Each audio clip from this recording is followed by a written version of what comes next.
Off. Uh-oh, where'd it go? Oh man, I broke the frickin'... it sucks.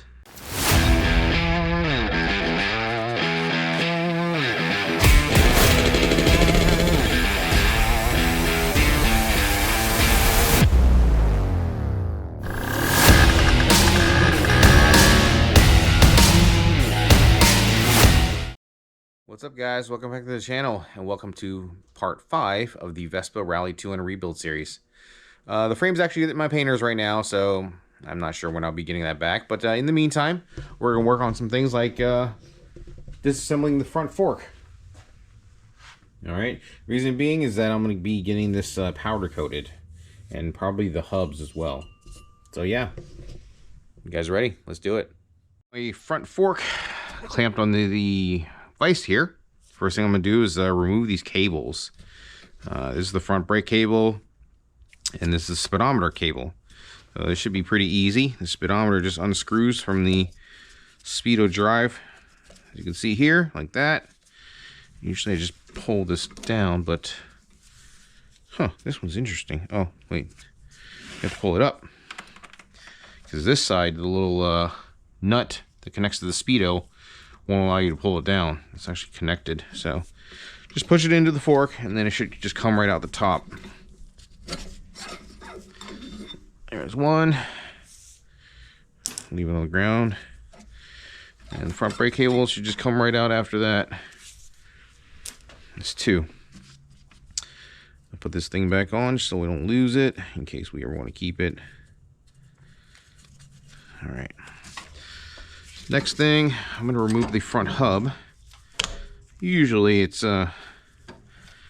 just the 22mm nut up here, and there's also a cotter pin that goes through the axle and through the nut. So usually you have to take that off, but that's missing. So we'll be sure to put that back on, or put a cotter pin through it when we go to reinstall. So after that, you should be able to just pop the hub right off. So the hub itself, usually on the axle, is a Woodruff key that goes here and lines up with that. That's missing as well, so we'll be sure to put that back in during reassembly. Let's work on removing the front brake shoes now. So the first thing I'm going to do is remove this Omega clip like that. This spring looks really old. I'll try to get that spring off. If I can't, then I'll kind of just pivot the pads away from there.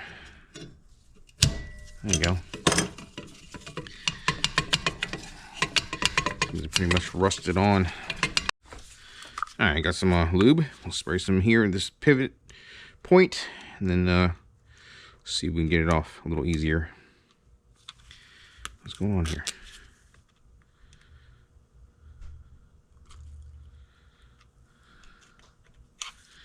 There you go.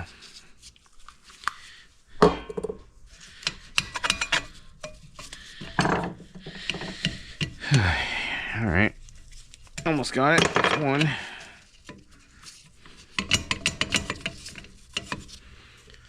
Need some more.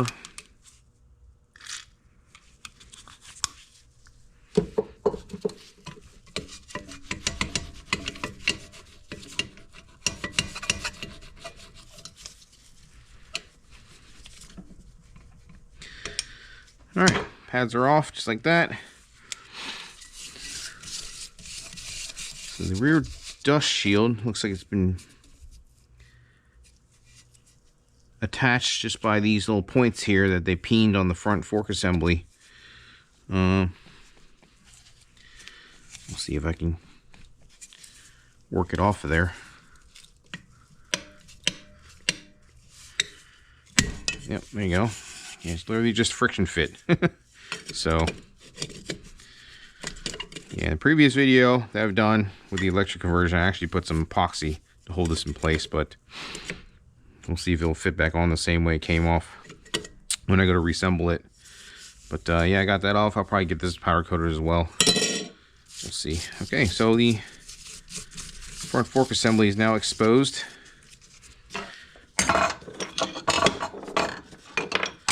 Next up, we're going to work on removing the the front shock, and then the spring. All right, so I got the tools to remove the front shock, and it's just a 17mm socket, and then also get a 17mm combo wrench. So hold this side,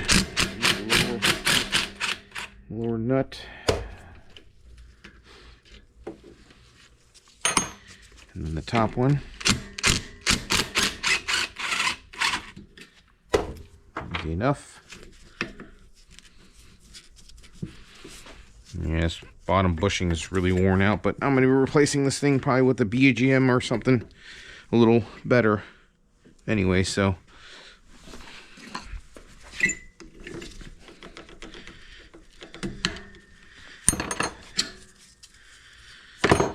Alright, front strut is off. Let me put this aside, make sure that's safe. Probably going to be reusing that stuff. Alright, let's take the front spring off. A little lube there first. There's a 13mm nut on the top. I'm try to pivot this thing apart.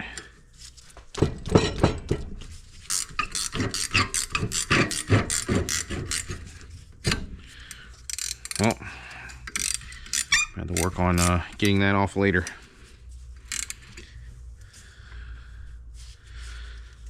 Once that's done, you can just spin the bottom part off like that. Alright, looks pretty good.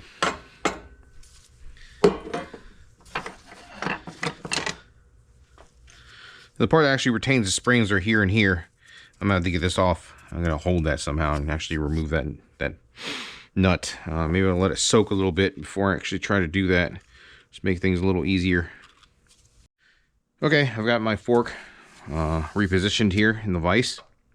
So to remove the front fork assembly from the actual fork, all you need to do is remove this 10mm bolt. Once that's out, you punch these two pins out, and then it actually comes off and away from the fork. I'll do that.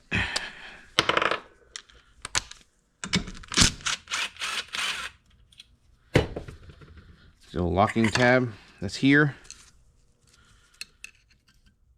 That is actually holding these two pins in because the pins have little notches in them. So let's knock this little tab out. Like that. Okay, so once this little locking tab is out of it, I'm going to reposition the fork again. And then we're going to try to knock these pins out. Alright, so you can see I've got the fork repositioned. I'm going to throw some lube here at this pin. And this one here. We'll see if we can knock these pins out.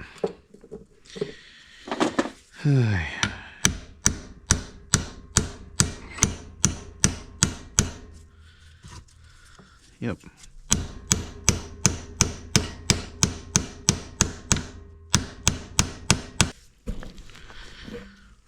Alright, so I flipped the fork around. You see I've got these pins halfway out, but it's really difficult. So I've sprayed some lube in there and kind of in between as well. I'll let that soak a little bit before I actually attempt it again, just so it makes things easier. But in the meantime, I'll remove this little brake cam and the little arm, so we can get that off. This is just held on by this little cotter pin here. Nice and easy.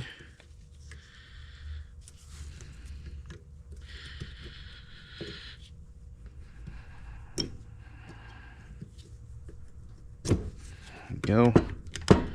Arm comes off like that. It's a little spring that actually assists in resetting the brake cable when you pull the lever. So we keep that set off to the side.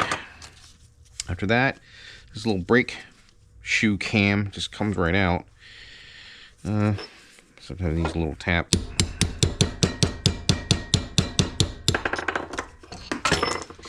Yep. Yeah, this stuff is really old, so probably been sitting for many years, and everything's kind of like just stuck together. So it's a good idea to refurbish this kind of stuff, you know, before you go out on a long ride. But yeah, I think that's soaked in a little bit, so hopefully that'll make it easier for me to continue knocking those 2 pins out. So let me reposition this, and we'll try to do that again. Okay, I've got the fork spun back around. I'm going to try to knock this pin back out again now that it's been soaking for a little bit.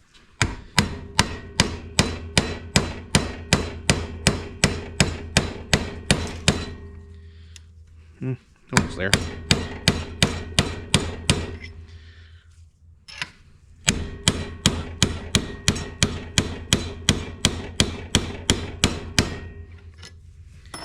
Need some more wood. I'm gonna go grab that and raise this fork up a little bit more. All right, got another piece of wood here. Give me a little more space to knock the pins out from underneath. So we should be able to drive the rest of this pin out.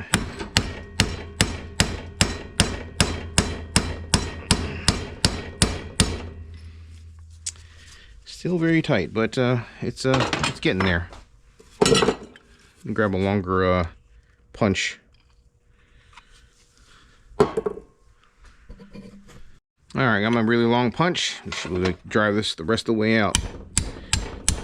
Oh, no, not that one, this one.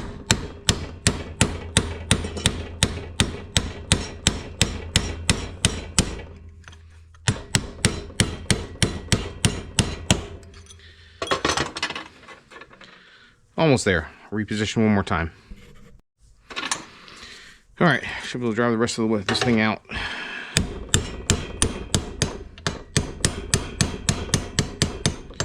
Ooh, that thing is really not trying to let go. All right, need something a little longer.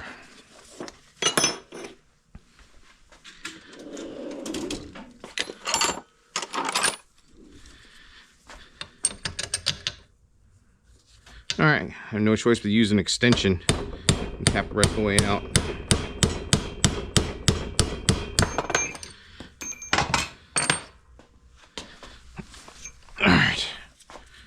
All right, that's one pin. As you can see, it's all rusted in the middle here, so that's probably why I made it so hard to get it out.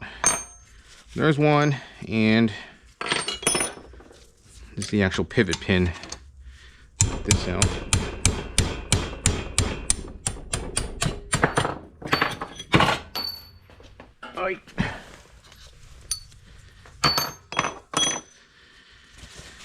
All right, there's 2.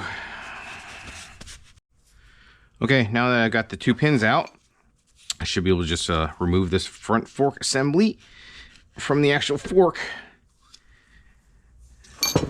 That's how that comes apart. Let's take a look at the fork.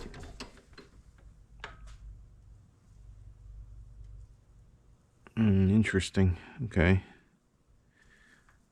Strange. It doesn't look like there's enough needle bearings in there, but I'm probably going to try to get these end caps off this fork. I may have to replace the entire, or the 2 end caps here and the other side, or I just remove them and get a powder coat, and hopefully I can reuse them because they don't really make these things anymore. But yeah, I'll see what I can do about that. In the meantime, I'm probably going to remove this little spring retainer, or the top hat, whatever you want to call that thing. So yeah, let me get some tools and we'll clamp that together, and hopefully we can get that off. All right, as you can see, I've got my vice grips holding the little top hat, or top part spring retainer thing. I'll just remove this nut, get that off.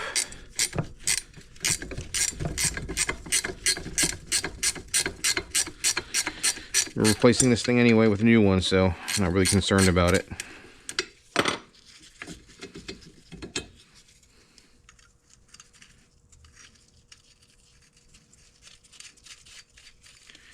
Okay, that's that.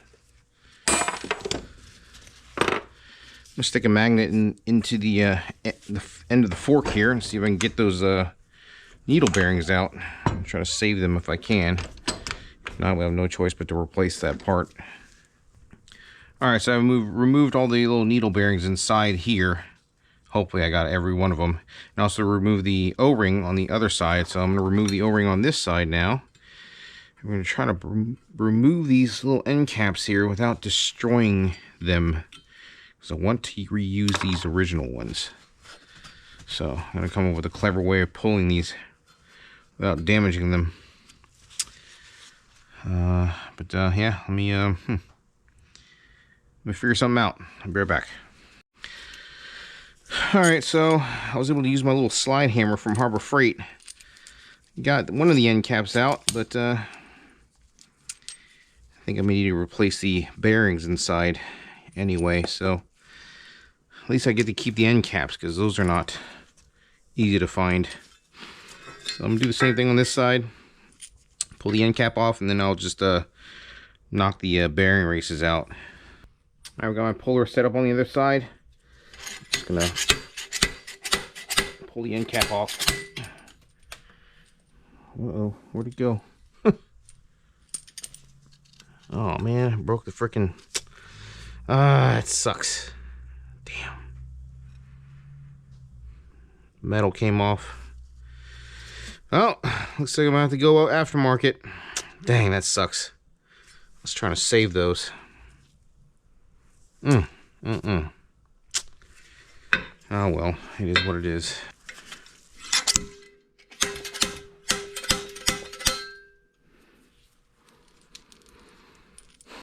Yeah, I was trying to save these little end caps, but that didn't work out. This one's broken. Hopefully I can find some replacement ones, but if not, I'll have to go the aftermarket route, which isn't really a big deal. I just wanted to reuse these. They are a little better. But now I just have to push these bearing races out, and then the front fork is completely stripped. I'm ready for powder coat. Oh, I gotta remove that grease fitting, but that's not a big deal. Alright, let me get the rest of this stuff out, and we should be good to go as far as the fork. Alright, we've got the fork set up in my press here. This is a 14mm socket with an extension on it. I'm just going to push those two bearing races straight out the other side.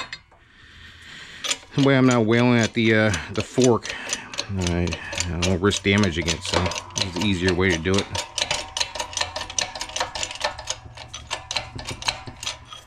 Well, that's not coming out. What's going on?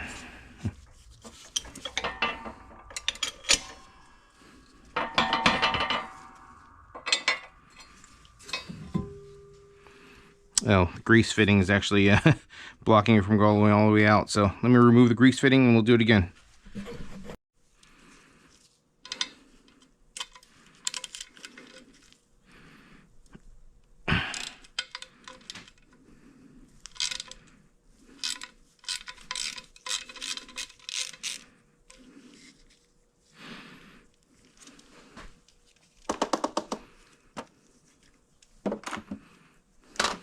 All right, let's try it again.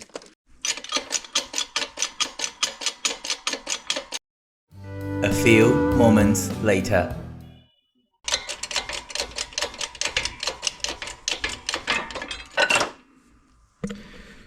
All right. As you can see, I've got both the bearing races out, so this fork is ready for powder coat. Okay, so if you were wondering what exactly I was doing, I was removing these two bearings, and I was trying to remove these two end caps without breaking them, but that didn't happen. So yeah, it sucks, but we just have to go with the aftermarket stuff. Oh well. All right, let's continue on disassembling the front fork assembly. So I may get this thing powder coated as well. So since I removed the pin, this little bottom spring mount should just slide right out like that. There's actually a little washer that goes right here with a little index tab on it. So got that out.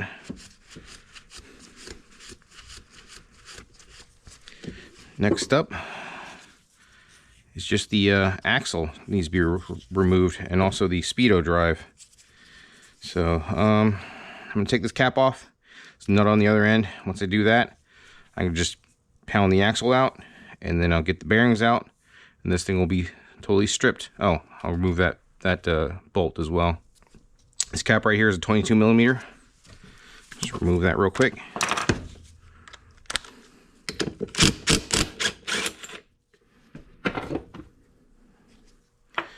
I'll expose the actual nut that's holding the axle in place. I believe that's also a 22mm.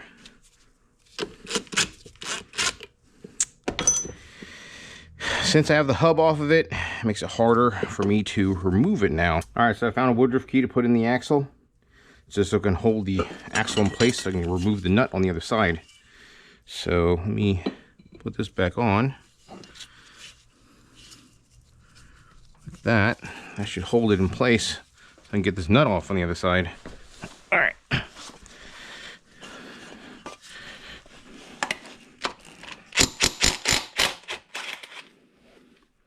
There you go.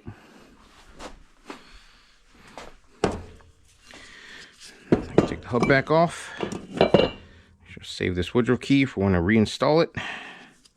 All right.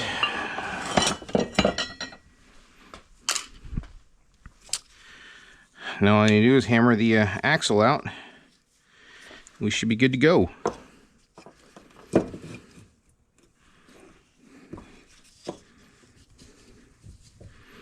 Do this on the ground, make it a little easier.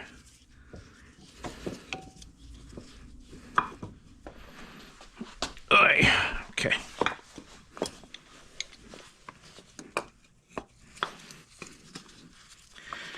See, I'm trying to support as close to the axle as possible because it's stronger here rather than here.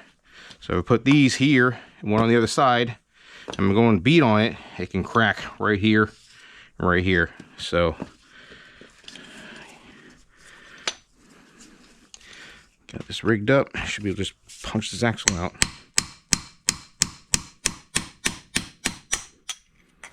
All right, axle's out. There's usually a little washer here. I think it's still stuck inside, so make sure you get that out because you have to reuse that. All right,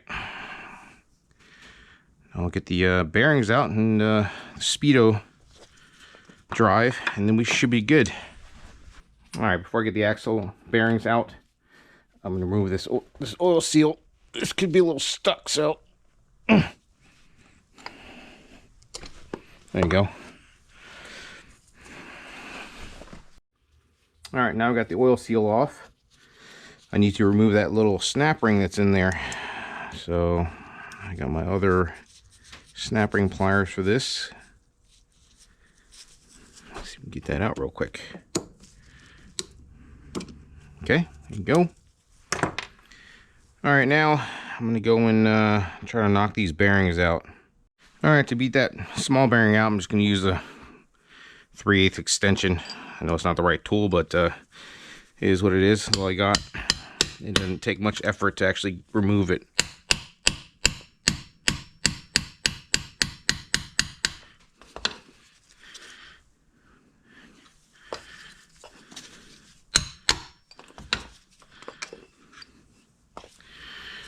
Well, there's that washer I was talking about.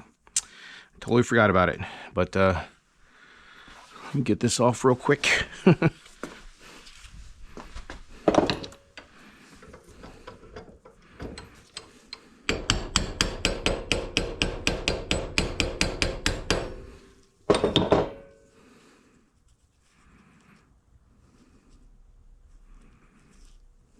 Still good.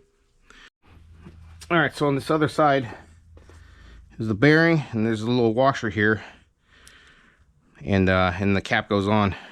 This washer prevents the cap from actually touching the nut that was in there.